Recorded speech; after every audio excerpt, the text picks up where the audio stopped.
Welcome to Cusco, the most touristy town in Peru and the entry point to Machu Picchu. In this video, I'm taking you on a real 3-day journey here, and I'm showing you everything, the incredible highs and the challenging moments too. You can't breathe. Over the next 3 days, we'll explore the Sacred Valley, discover ancient ruins, and attempt to trek the Rainbow Mountain. I'll share with you what actually happened, the breathtaking views, the altitude struggles, the unexpected surprises, and whether it's really worth it. From the cobblestone streets of Cusco to the colorful peaks of Vinicunca, this is an honest look at what 3 days in Peru actually look like. And I am starting here in one of the most famous Instagram or TikTok places, the Rainbow Mountain here in Peru. So we start a walk that will bring us to the highest point in this country, that we will go obviously, not the highest point in Peru. And we start at 4,600 meters, and we'll walk for about an hour and a half or so to 5,000. First time we'll cross that distance if everything goes well. Sunny day, beautiful day, lots of people, lots of tourists, and yeah, let's see how it goes.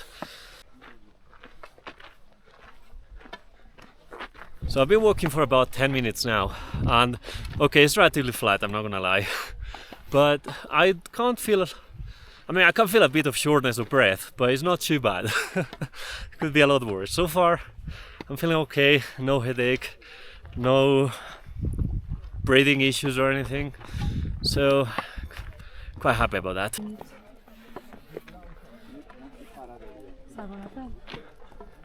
Okay, I think I just saw the most beautiful statue I've seen in my life, and I want to share it with you because it's gorgeous. Look at that. Tasty.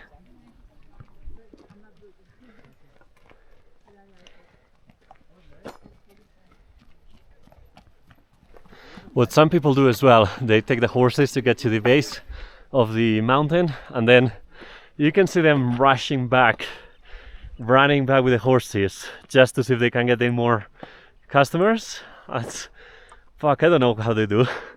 I consider myself a pretty decent runner. I've run a few marathons and ultra trails, but running at 5,000 meters above sea level, look at that. God, that's intense. One thing that's quite funny is that when you start, the price for the horse is 80 soles, and as soon as you get closer and closer to the mountain, so it goes down. First it was 40, now it's 20.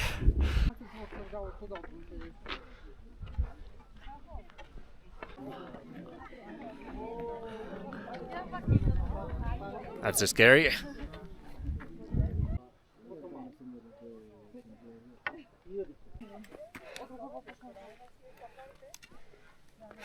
Success! I did it! Woo. 7 color mountain, and I can tell you it's pretty busy. Look at that. Hundreds of people, hundreds of people all the way. Look at that. Just that is the cue to take the famous pictures you see on Instagram.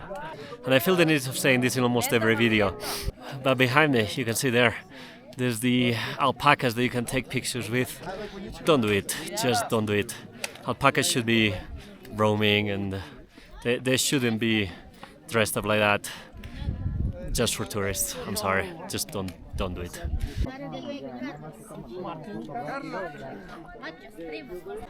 This is a classical Instagram versus reality kind of place. Look at how many people just to take the picture, just all together here. And because I am a bloody tourist, it's time to get the poncho out.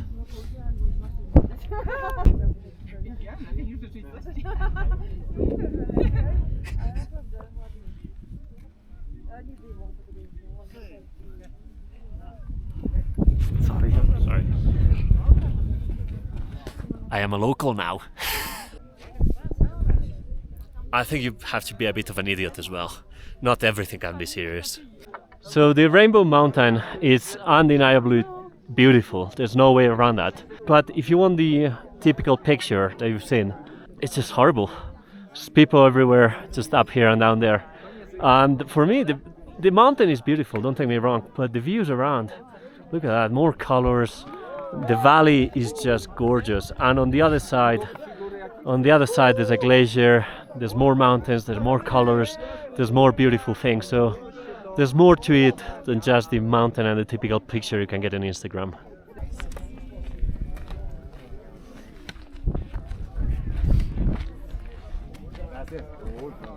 As ridiculous as this poncho is, I love it because it doesn't look like it, but it's freezing cold in here. And this is pretty warm, so that's a bonus. I quite enjoy having it right now. And the second bonus of having this is that I feel a bit like Gandalf on ayahuasca when walking with this thing and the walking stick. It's fantastic. Get a poncho.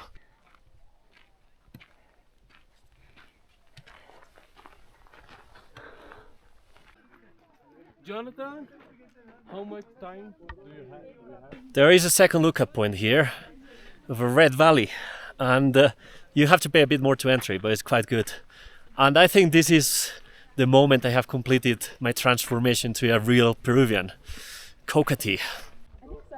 And the good thing about this one, just a couple dozen people, compared to the other one, it's like day and night.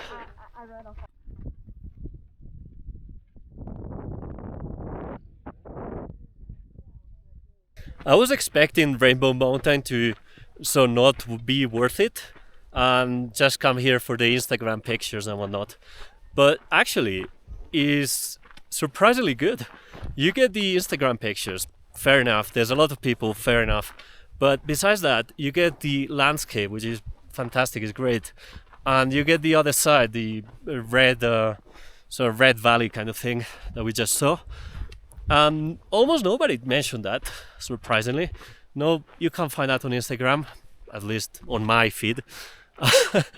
And overall, it was a great experience, despite having to wake up very early.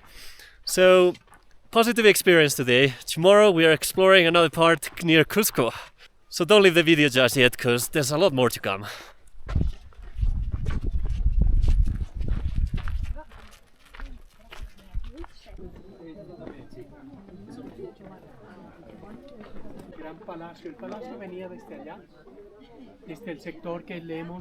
Good morning!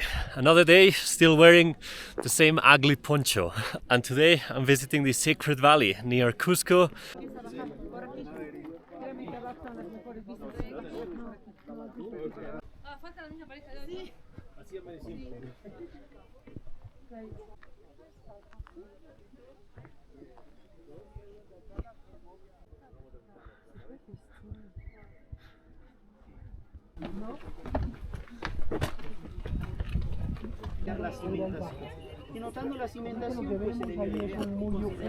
We saw before some terraces, but these ones are the ones I'm most excited about.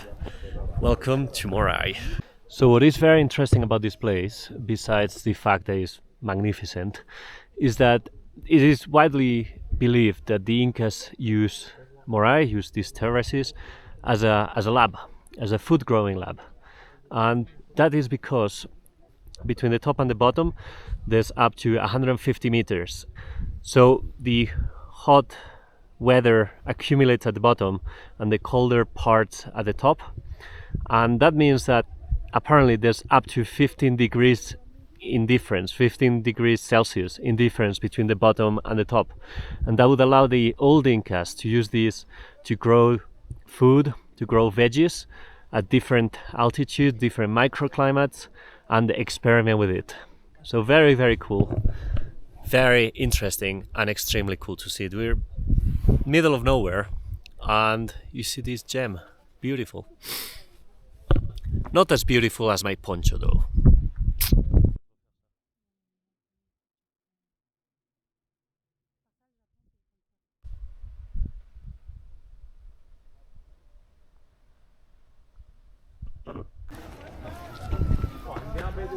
After visiting Morai, we arrived to the Inca ruins and the Inca town of Ollantaytambo, a place that, as it happens, is not that easy to pronounce. I had to remove my poncho, but I'm still here. And now we're visiting the town and the old Inca fortress of Ollantaytambo, or ¿cómo se apela? Shit. And today we're visiting the old Inca town of Ollantaytambo. Difficult name, beautiful place. The fortress, located on top of the town, became one of the most important military strongholds in the Sacred Valley. Built in the 15th century, Ollantaytambo was strategically positioned to control access to the lower jungle regions. The massive stone terraces you see climbing up the mountainside weren't just for farming. They were defensive walls designed to protect the ceremonial center at the top. What makes this place truly remarkable is that it's one of the few locations where the Incas actually defeated the Spanish conquistadors. In 1537, Manco Inca used these very terraces to launch a successful defense against Hernando Pizarro's forces, flooding the valley below and forcing the Spanish to retreat. At the top of the fortress, what you find is this unfinished temple with these huge, really massive stones, and no clue yet on how they were transported here. Because as you can see, let me show it to you, they're pretty large. So how did they bring it here? Not sure.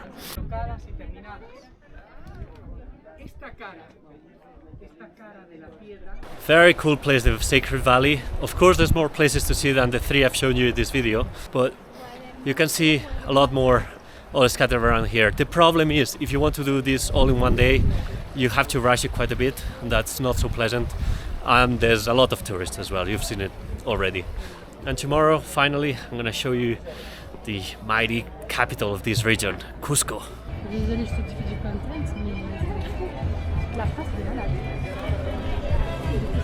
Cusco, probably the most touristy town here in Peru, and one that so far I've seen has left a very good impression on me. So join me today. Today we want to explore it, and I want to share with you how this town is touristy, busy, massive, and high in the Andes. So join me today, last stop in this region before we head towards Machu Picchu.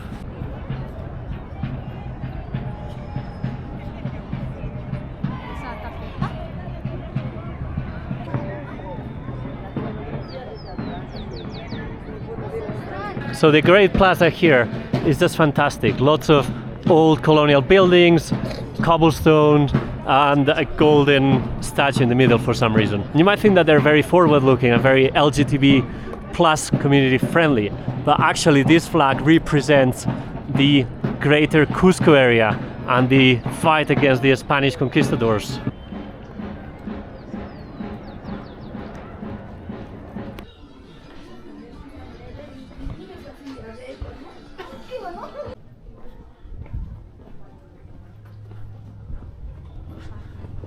What you get as well is a hell lot of hills. Look at that. So Cusco is at 3,400 meters above sea level, and if you don't know what altitude makes to your body, it's basically as soon as you walk 3 stairs up, you can't breathe, you're like gasping for air. And even here, after a few days acclimatizing and everything, God, it's difficult.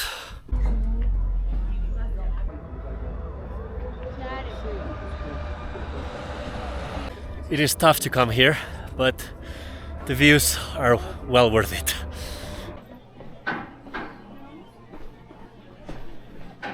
You also get, once you reach to the sort of like top of the town in this neighborhood, there's a lot of like narrow, quite beautiful carless streets.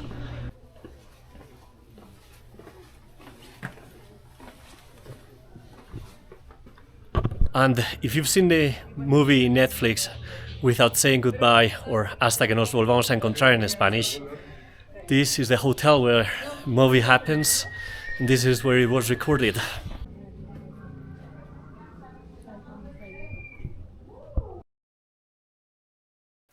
The good thing about Cusco is that it is the perfect mix between tourism and local life.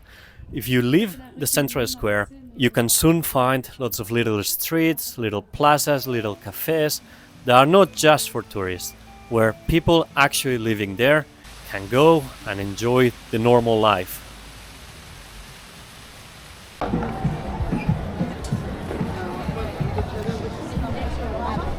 Like in any city here in Peru, there's a central market here as well in Cusco. However, because of how touristy this town is, what they sell is mostly crap, let's be honest. It's products made in China and knockoff stuff. This is where I bought my supposedly alpaca poncho, but let's be honest, that's crap made in China. Not real alpaca for sure, but it is beautiful, it's amazing. And what they sell here as well is quite a lot of food, and there's a few food stalls, and food is actually pretty good and cheap, so let's have a taste. Quite a lot of food stalls here, and surprisingly, quite a lot of them are vegetarian or offer vegetarian options, which is something that we have struggling with. I'm not vegetarian, but my girlfriend is, so finding a place where both of us can eat and both of us can enjoy the meal, it has been quite a challenge here in Latin America. It's quite nice to see that for once you can find that. I took one of the traditional dishes here, lomo saltado. I was not expecting the size of this thing. It's absolutely massive. I don't know how I'm gonna finish this. Oh well. Here we go. Cheers.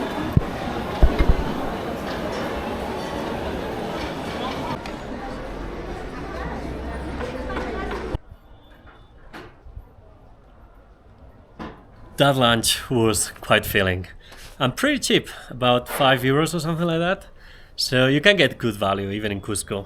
And Cusco has been quite a pleasant surprise, to be honest. I was a bit afraid considering how touristy it is and how many people come here. And it's not always so backpacking and stuff like that, which can be complicated in some places. But it still holds its charm. It still has soul. It still has people that live here.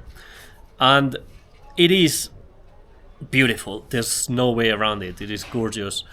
And even Rainbow Mountain, yes, if you want the proper Instagram picture, you'll have a queue of 200 people in front of you. But if you just go a bit on the side, you'll be alone.